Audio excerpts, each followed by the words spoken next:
Lusaka has a population of almost 3 million people. We generate waste of up to 1.2 million tons per annum. Only half of that is collected by the local municipality. The rest rots where it is generated.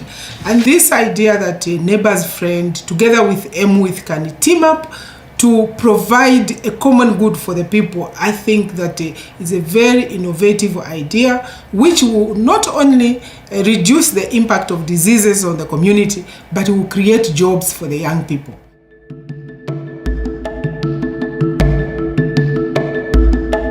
Aimwith is a social equity marketplace for social and environmental impact. Our market-based approach brings together crowdfunders, impact investors, philanthropic organizations, and social enterprises into an outcome-based project. We don't care having your money. What we want is, we want to see something that will help the community. So it's not a question of changing the policy. We still have the question of changing the mindset. The mindset not only about the community, even the implementers of the system must have a mindset change. I think it's the first time I'm meeting the gentleman. Yes. I've been refusing to attend to these meetings. I've said, look, these are the same guys who come, con you, and then leave. But after they persisted, I said, all right, let's see them. But what we don't want again is, where you come in like this, then down the line 6-5 years, we don't see you. What makes us different is that we look at, to have a long-lasting change, you have to have a long-term vision and long-term financing. So what we hope to provide for neighbors, friends, is funding for a series of years. So I'm here to learn. I'm a student today. From our research in the communities, we have realized that some people have not taken it seriously, that waste is a problem in our communities, and waste can be used to raise the income for communities. And that's the reason why we are saying, with a backdrop of unemployment and all these other problems, when the youth component is involved in the whole process, the new people will be nurturing a generation that will be responsible for what you are doing today. If we're going to be well equipped ourselves, then that's when we're going to bring in the youth now. Most of the time, trucks are on, off, because there are only 2 trucks that are carrying these skip bins. And you find for 4 months you are not being serviced. And when you talk of, you can imagine where does the waste go to? When you talk of tractors, you find 2, 3, instead of collecting 6 tons per day, you find you collect 3 tons, only one road, because it has to wait to another company there. You see, it's difficult. The transport here is the greatest challenge. And most of the youths, they shine at this kind of a job that we are doing. But when they look at the method, the transportation that we are using, it's quite cumbersome. We heard about the issue of transport. There are people who are using tractors, and there are people who are using the 15 cubic containers. The people who are using tractors are those who are nearer the dump site. And the 3/4 of the people are using the 15 cubic containers. So we're at one of the compounds now. These are kids of the community. And basically, if you can see out here, this is what they're playing amongst. The guy who runs this thing runs a community-based enterprise. Yeah. So what will happen is that he goes around these houses, collect monies from them. There's a general levy that he charges per household. Then these people begin to come and throw the trash in here. Then once this thing is full, he goes to pay to the council, who at a subsidized price, for the council to come and collect this and take it to the dump site. But either people are not paying for the service, therefore they are coming in the night to throw that. Then they are overwhelming him. He hasn't raised enough money for the council to come and collect. A few days ago, the council was just cleaning up this place. But the person who was cleaning up this place decides to leave some of the garbage right here. So it's more or less you going back into circles. You think you've sorted out a problem, but meantime you're creating another problem. Because you can imagine this thing is burning right now, it's choking people. There are toxins in there. So somebody somewhere is getting sick as a result of this. I feel it right now. These kids playing this. Yeah, and the kids are playing around here. And out of 1,642 people that are within the catchment area, because of this lack of resources or tools to use, I'm still using the push cart from 205 up to now. I'm just trying to modernize now the system of the push cart. I started with 2 wheels, now I've managed to make 3 wheels. That has reduced labor. And this thing takes about 3 tons of waste. It requires 5 guys to push, which is tough. And if you're talking of the issue of youths to join, they are looking at their colleagues how they are struggling to push these push carts and to get that 350,000 that I'm paying them. I'm not even yet to the government minimum wage. You understand? But if only method could be changed in where transport is concerned, I'm sure we can have a lot of youths. We have some of them, but not quite many of them. So if you look at a week that I collect, which is almost 5 days, isn't it? Yeah. You're talking of how much? That is 25 tons of waste that I'm supposed to collect from my area. Now at the moment, I'm only able to collect about 14 to 18 tons of waste. Because of what? Transport. Now when I'm supposed to be collecting 25 tons of waste, and now I'm collecting 14, which means there are some people in the areas that will be affected. Waste will be piling. So now I have a challenge again to go and collect the waste which was pending for the other week. So you find that by the time I'll be finishing that, the other area, they are suffering. We have some compounds where really a problem of solid waste is a very big issue. Those are areas that every year, almost all year round, they have these cases coming out, diarrhea cases, be it cholera, dysentery, typhoid. They still have, and it's still a very big public health problem. Because if waste is just disposed of anyhow, during the rain season we have a problem because there's seepage. Yeah, so waste, if it's not taken care of, there's seepage down and there's underground contamination of water. Under normal circumstances, this thing is supposed to be on a slab. What is dripping from there is not supposed to be penetrating into the water table. You dig 1 meter here, you will find water. Wow. Because believe you me, these guys in the next place are drinking that water that is actually contaminated. Now in my area, when it is rain season, the amount of waste increases. I collect 25 tons, I start now collecting 28 tons. Will be maybe a week or 3 weeks or a month, no trucks. Now imagine people are generating 5 tons every day. If it goes for a month, are you going to remove that waste? So transport is a cardinal issue. The LUSAKA City Council have a problem of transport. But does the local authority got the means of transporting? It may not have the capacity to operate in all the compounds or all the communities. But if another ministry or organization came in to say, no, us will be offering transportation of the garbage or the waste, that would be better. This is the place called City Market in LUSAKA, where all the marketeers, they dump the waste here. The City Council, I'm told they have ordered more trucks to come and assist clearing the garbages. But when it comes to the rains, when it is flooded, then we have all the problems of diseases, waterborne disease and cholera as well. When you have cholera, it doesn't matter if it's 1 case or 2 cases. A country gets quarantined both from visitors coming in for business and visitors coming in for tourism. So the impact of the project that you are helping us to implement is immense if you look at it at the national level and the global level. You can't go to work if you're sick. You can't. And you find that these are the same people where if you don't work, then you don't eat. And the kids can't go to school. You see how it has a multiplier effect. Yeah.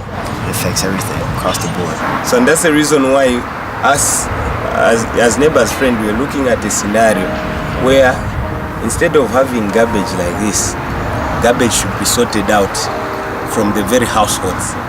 Because when you look at the tonnage of these plastics that we have here, when you take it to a recycling plant, I think we should be able to come up with 10 or 15 buckets from here. Yeah. So it's just a matter of having a sustainable policy. So during the rainy season, all this picks up and washes everywhere. Yes. When there is a rain season, that's why they had put that drainage system there to assist when it is flooded, then water floods from there. Once this drainage is blocked somewhere, you can't pass. They use now gumboots because of fearing the diseases. So this is the place. How high does it get? From here to here, it's how many meters? Probably a foot. Yeah, about 2 meters of flood. Wow. So that's why I find that they are trying to make sure that before the rains comes, then everything is collected to the dumping site.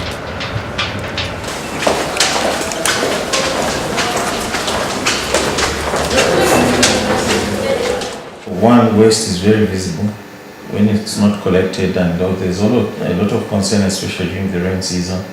Plastics, because they are non-biodegradable, they block, sewer lines, they block drain pipes. Right now, of course, they're clearing, but it's money that could have been spent elsewhere. On prevention. Yes, prevention, because prevention is one of the key principles. If you can prevent something from happening, then you don't have to deal with the symptoms. Because one of our challenges also is funding for our operations. So some of the things that we have been trying to suggest to assist in recycling, there should be a value put on the empty bottle.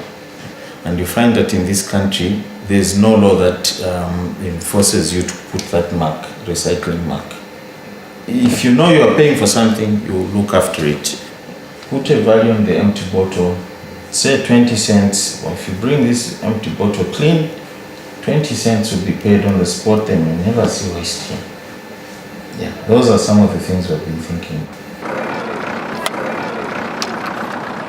Welcome, Mr. Steve. This is one of the site offices of the LUSAKA City Council. It's called the Chunga landfill. This is where all the waste in the city comes to. As the vehicles come, we weigh them, and as they tip on their way, we weigh again just to get a rough estimate of the waste that is coming. So approximately we receive about 100 to 150 truckloads on a daily basis. That comprise of franchise contractors, ourselves, and other private vehicles. The government has bought us 120 bins. Okay. Yeah, for the Make Zambia Clean. Oh, yeah. Make LUSAKA Clean. So we've got 120. Skip bins? Skip bins, yes. But the Make Zambia Clean and Healthy campaign, we have about 10 of these trucks hired, and we are removing historical garbage because we still have garbage in the community which has been lying idle for a long time. And in order for us to change the mindset, first we must remove all the garbage and begin to introduce the ideas we're talking about of segregating waste. And not only that, you see how much methane is coming out from here naturally. In our initial plan of this, we're supposed to produce our own electricity. I did some program in biogas technology in China, so I know what I'm talking about. Yeah, so we can produce electricity from here. Yeah, I definitely see a lot of opportunity here, like you're explaining. This place has got life. That's why you have people here. There's a lot of material that is coming out from the community there that is still reusable. One of the greatest material that people are interested in here is the plastic and the metal. So it's like diamonds here. And the other challenge we have is people have not completely come to understand that waste is a cost on its own and should be paid for, So we're still collecting waste which is not paid for. You understand? Yeah. People pay for electricity, they pay for water, People pay for TV license, but they don't pay for waste.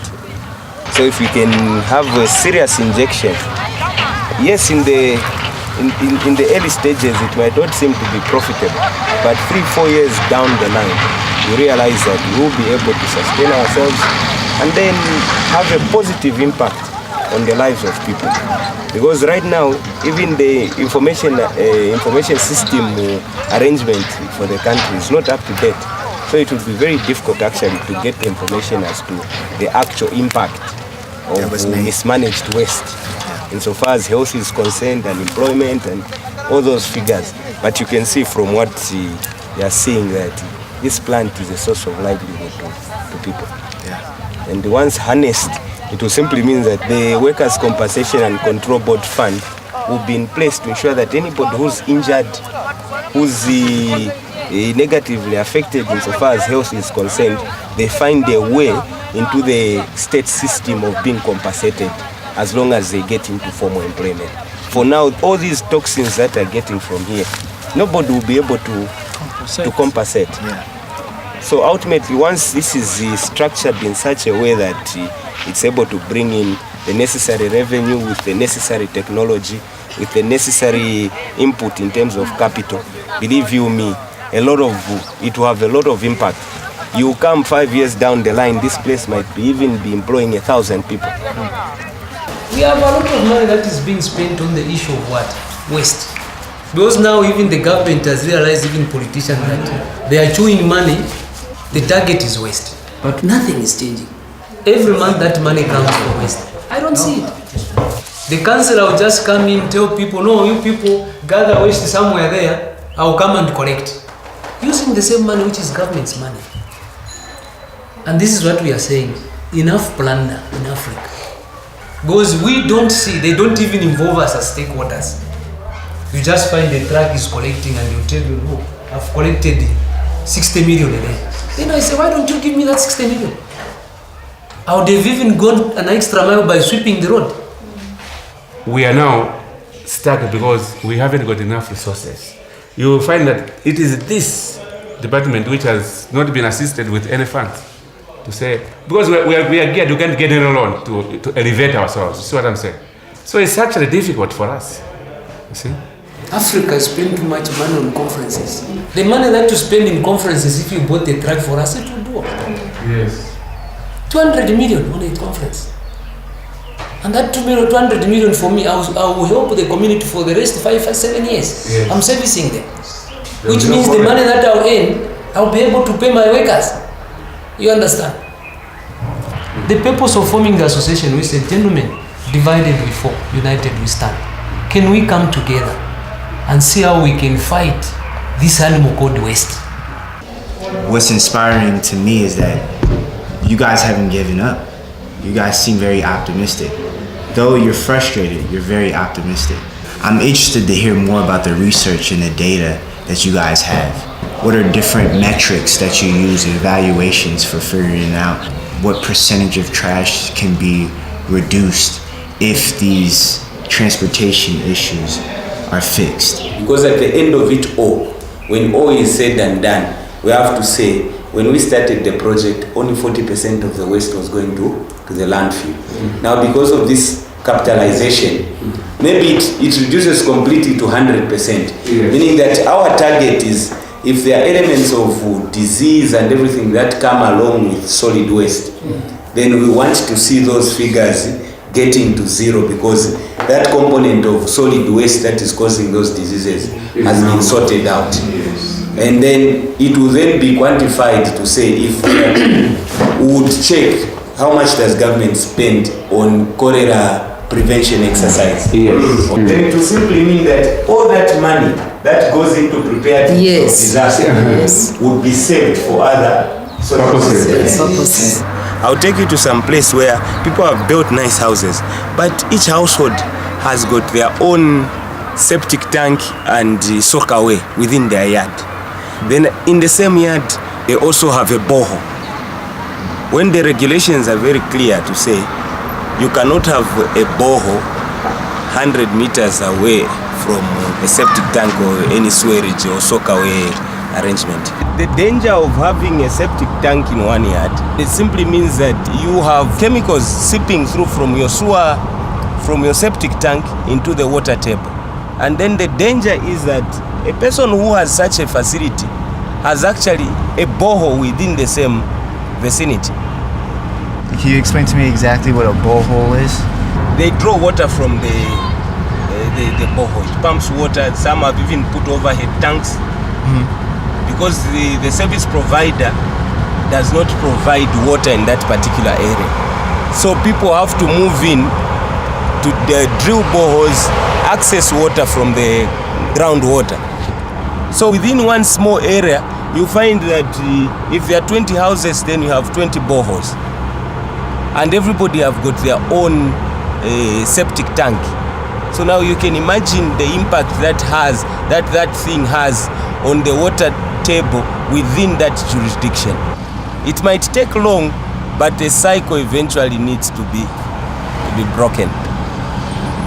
Yeah. Most of the education that we've been giving on our people to ensure safe, clean water, they need either to boil the water. Now again, we are looking at how are they going to boil their water? Where do they get the energy? Because also energy is another problem. People use charcoal, and the charcoal also is costly. Those who have electricity also is costly. But however, we advise them to boil their drinking water before they use. Secondly, they need to chlorinate their water. We work with some organizations, non-government organizations, so that we ensure that the water they are using to wash their vegetables, to drink, is safe. And then those who are digging pit latrines is to advise them to dig their pit latrines away from the source of water and deeper, so that they do not contaminate their drinking water.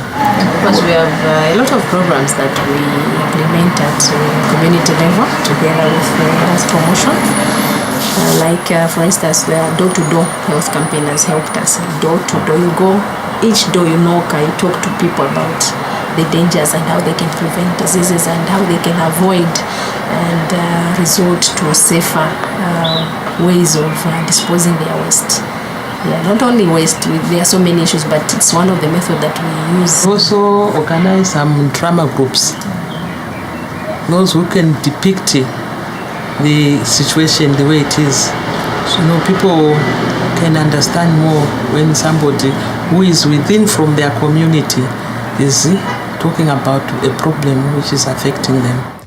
We are in garden compound where we are in the vicinity of the sewerage ponds. This is where our sewer from most part of Lusaka is supposed to be treated. Unfortunately, it's not treated. But once this thing is full, there's a spillage of this waste into a stream down there. Then downstream, this same water that is coming, untreated water from here, is being used as a source of drinking water and the agricultural water. Wow. So that poses a great risk to the people. So when it flows over, what do they just let the water overflow? No, there's a pipe somewhere which allows the liquid part of the waste to flow out. But downstream, this same water is used for drinking and for farming purposes. So this water is coming from all directions. This whole place is waterlogged. And the entire source of this water are the ponds, the sewerage ponds. And you can see the garbage around here, solid waste. But when you get downstream, this same water, some people will be using it for washing. Some people will dig a well just adjacent to the stream and begin to use that as drinking water. So that is how bad when waste is not managed in appropriate manner. Where does this eventually go and downstream? Downstream. Yeah, where is it going? It joins the Werere stream, which joins in Chongwe River. And Chongwe River, at some point, joins into Kafue River, which joins into Zambezi River. We are here downstream from the source of this water, and you can see where this water is coming. Now some people are using it. The brother there is cleaning a carpet using the same water, and also cleaning up his brother using the same water that we have seen its source. But the biggest problem is that you've got no way out. President Obama says this is a choiceless choice, where you saying yes, the water is dirty, but do I have an alternative? Itamansa is one of the workers that have been contracted to clean the drainage. Remember, this is the same drainage that is taking water to where we are from.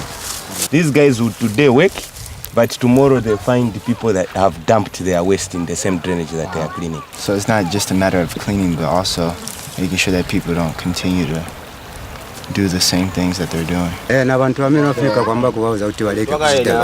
Generally what they are saying is that there's some bit of education that is being put across to say, can you stop doing what you're doing? But more needs to be done for these people to stop doing what they are doing. During the day, there is no record of anybody throwing their waste in the drainage. But when these guys knock off, later in the evenings, people decide to then come and dump the waste into the drainage. Otherwise, people end up doing the same job January to December. These people are not sensitized to say. And that's where we are saying people now have to learn to pay for the service, waste management so service. They'll appreciate it. Yeah. Yes. As the situation is, this is creating a pond of water here. And the result of that is this place becomes a breeding ground for mosquitoes. They themselves are the ones that will get sick at the end of the day. Those are basically the problems that these people find around here. Wow. Ziko mkwambili. Kapita Mwansa. Okay. Bakiri inama ilo futi baponyeramo bakiri na so sichoneka bwine na futi sichipasa ulemu. What she's saying is that the people that dump the garbage in there mostly do not stay nearby the drainage. They come from elsewhere, but the people that live in this locality have got one spot where they throw their garbage, then later on burn it. But the reason why they burn the garbage is because they are always skeptical about getting diseases because of the fact that the garbage is mounting without anyone collecting. As at now, most of the communities, they know that burning is discouraged.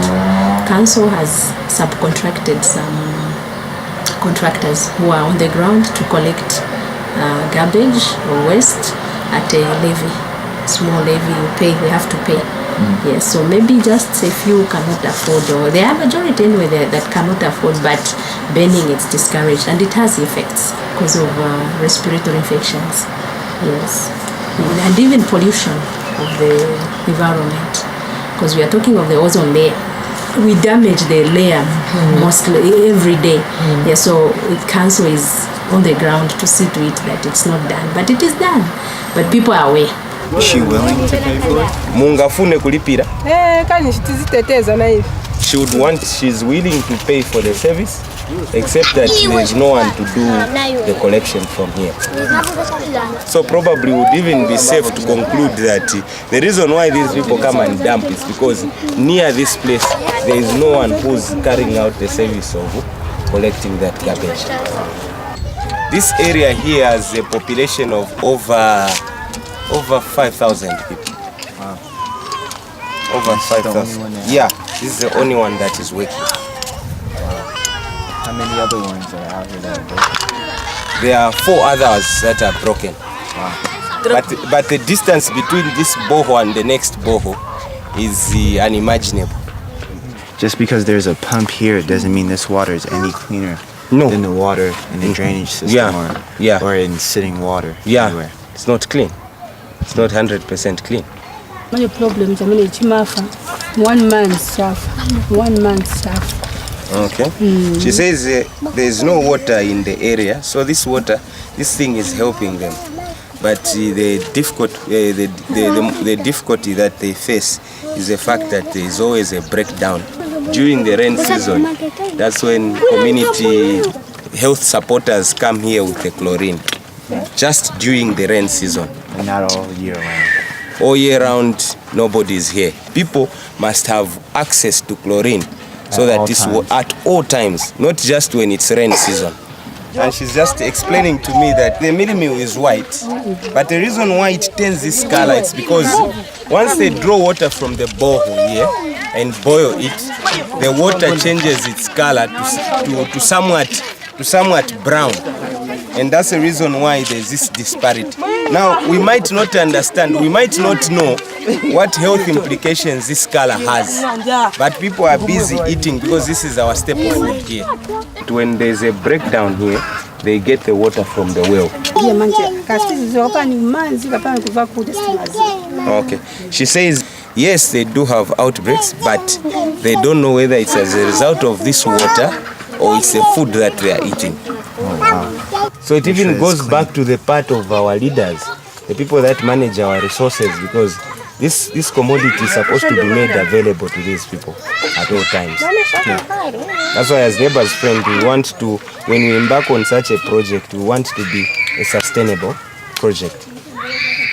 It's better somebody is drawing water, is paying for this water, but once they are paying for this water, it's better this water is being treated at the same time. Yeah.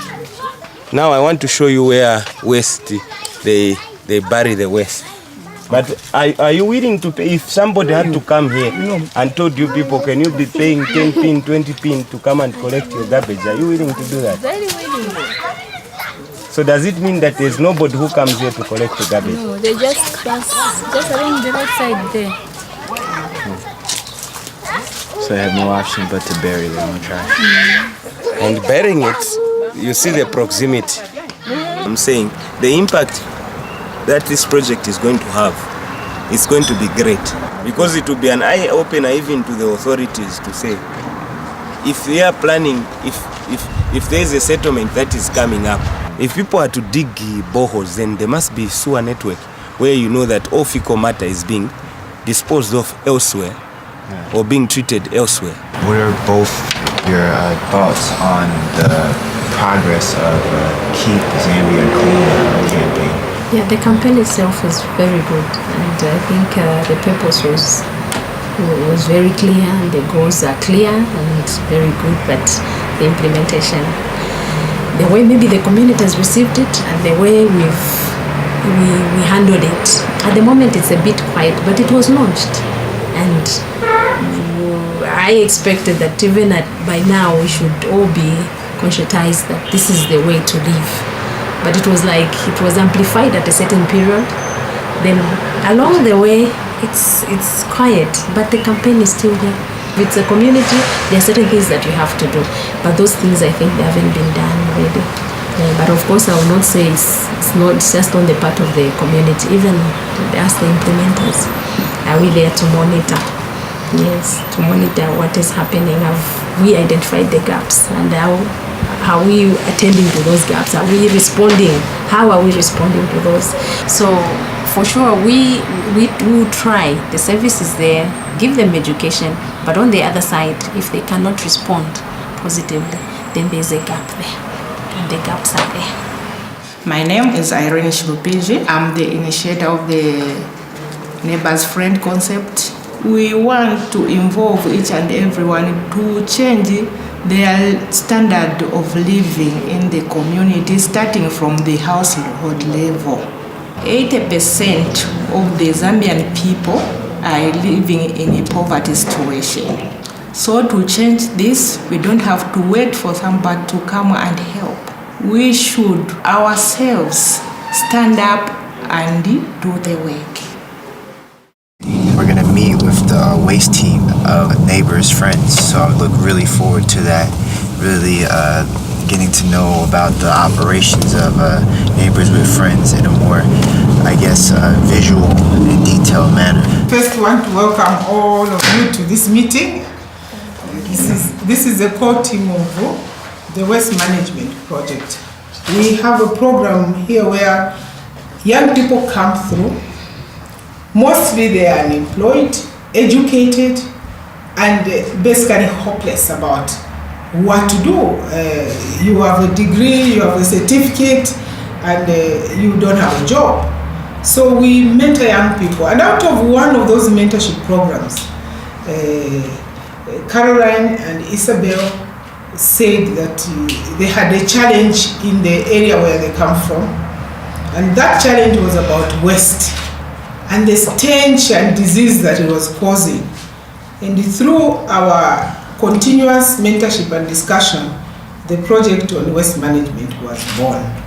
And the approach that we've taken as Neighbours Friend is a bottom-up approach, where the communities will identify their challenges, and out of the mentorship programs that we have, we mentor them to believe that those challenges that they are facing can actually be turned into opportunities. I think you are aware that Africa has received massive foreign aid and it hasn't made the impact. And we think ourselves that the reason we don't make impact with foreign aid is two. One, most of it goes into administrative costs. The second issue is that the people are taught to expect gifts. So they don't take full charge of what they're supposed to do. And I think that the waste management is one sector where we can create a lot of jobs for our young people, have an impact on health, and have an impact on environment. We hope as we go along, we'll get to train the families and the households who we are working with to go green, because the motto for this team is that they are clean and green. Caroline, how are you doing on the waste management?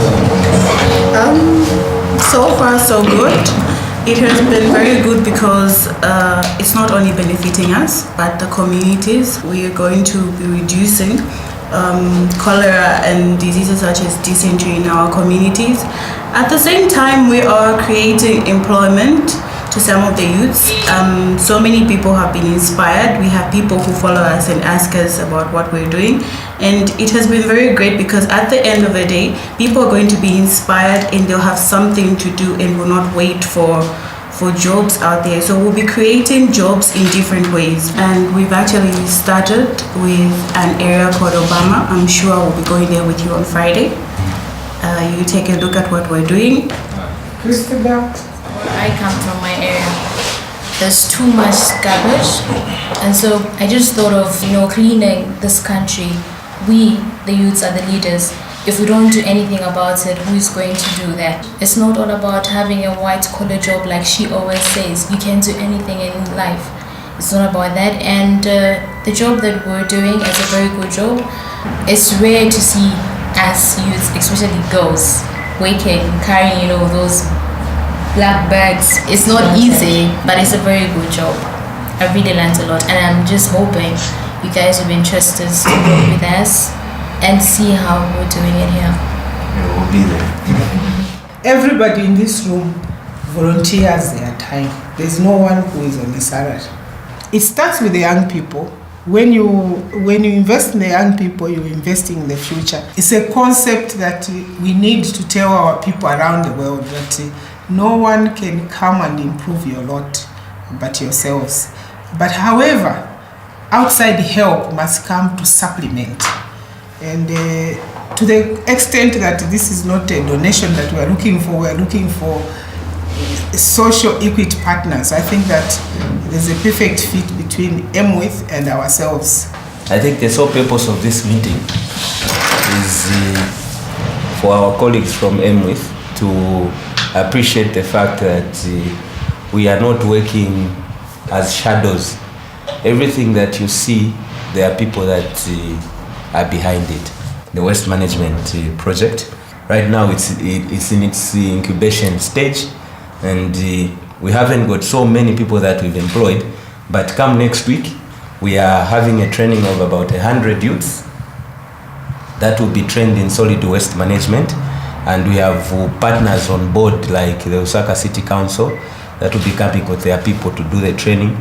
We also have the Finnish embassy through they've subcontracted a company called PMTC to oversee this fund that is going to assist us train these youths. And this is not the only group. We have other people. We wanted you to meet the core group of the project.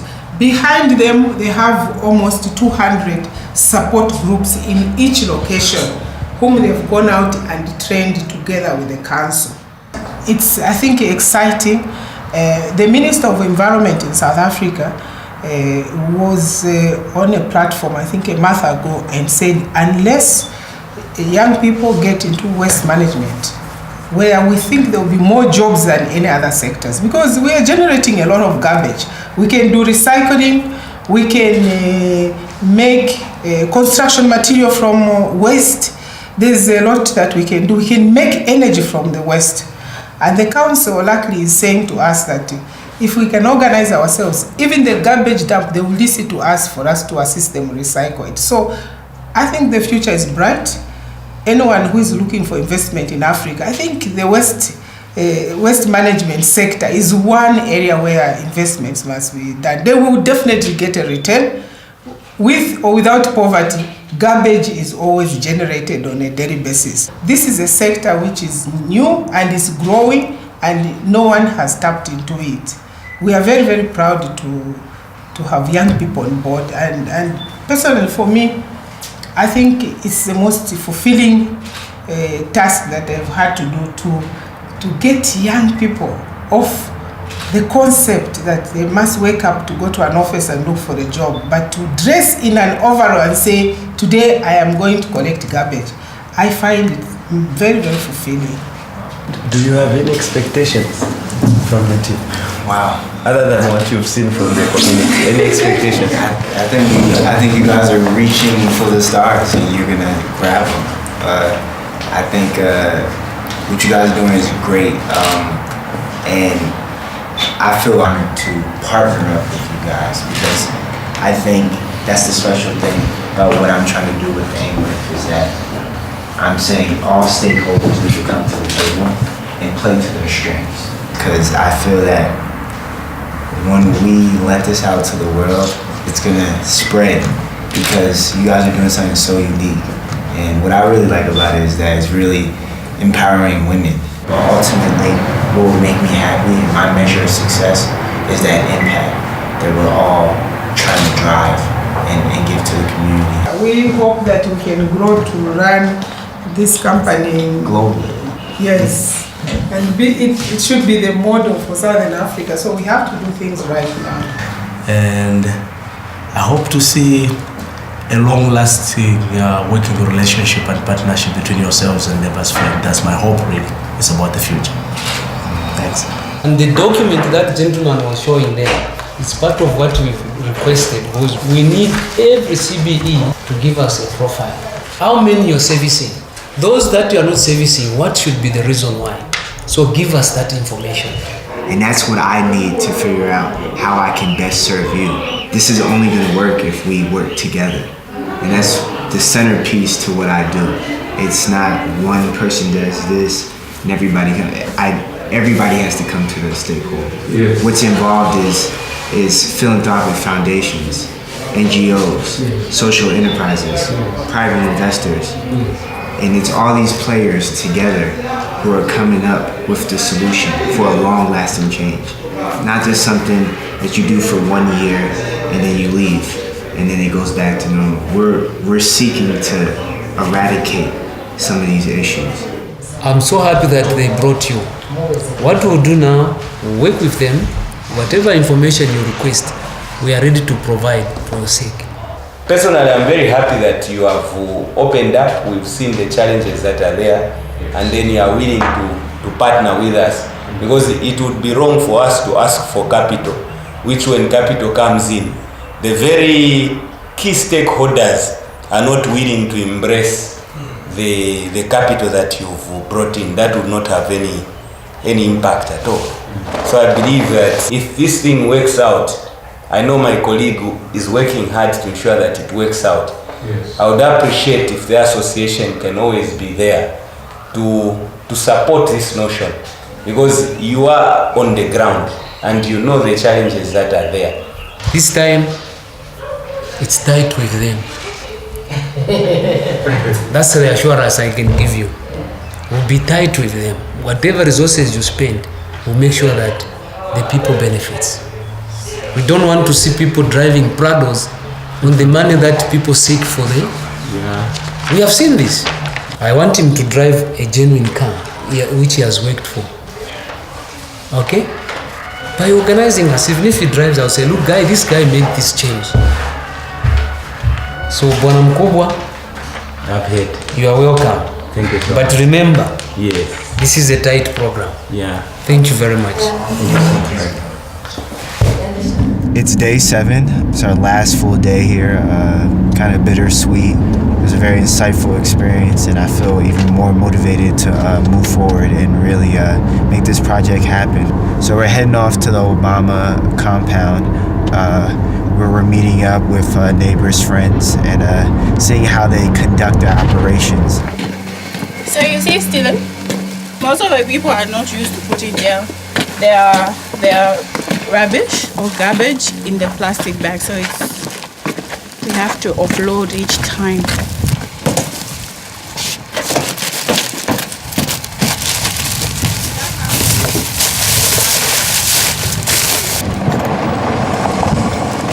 So what got you guys really interested in this particular Obama compound? I think we were just given at the council. We were just given by the council, and for them to look at this place, it's very far, and people have no chance where to like throw their garbage because we're not allowed to dig pits and throw garbage in there.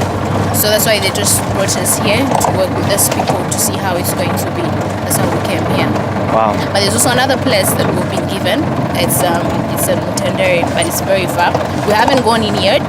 We're just waiting. We're preparing the contracts, and then that's the reason we're having those trainings that we'll have, to just have manpower, like to go talk to people in that area to tell them about the same thing, about the garbage and everything. Yeah.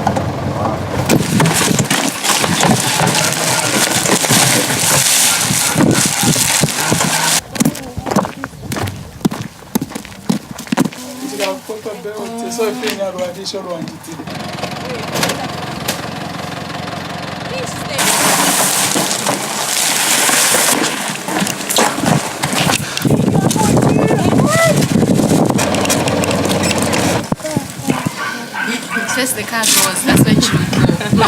Then we go together to wait for you.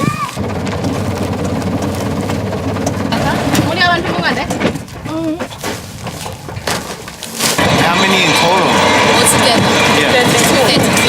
32. How long does it usually take? It takes like 2 hours. 2 to 3 hours. 3 hours.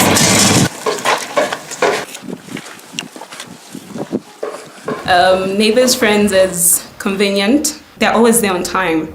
And then their sanitation arrangements are very good.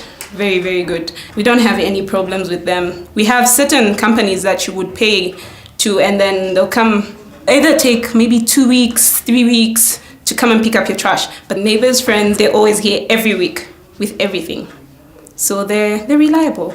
It's a very good program. So I really think it's better if a more serious company like Neighbors and Friends would be around the country. I think it would make a difference, because really the country is suffering with this sanitation thing going on, especially in town. So if they'll go around even just in the city, like in town, it would be a very good thing. aimwith will be very helpful by bringing all the stakeholders to the table so that we can finally stop these issues from happening in the community. It's a pleasure to have the opportunity to team up with you and show the world that waste management is an issue that can be turned into an opportunity and create jobs and help people create sustainable livelihoods for themselves. In as much as we have challenges of unemployment, disease and hunger, we can do something, and I think that this is a very good example of a project where young people are motivated to get together and get out in the morning and go and do something in the community. And I think that the sheer empowerment of the knowledge they've acquired through the interaction between Neighbour's Friend and aimwith is something that is most fulfilling and empowering. And when people have knowledge, I believe they have the freedom to create. They release their creative potential, and that's when you can see development.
Bye.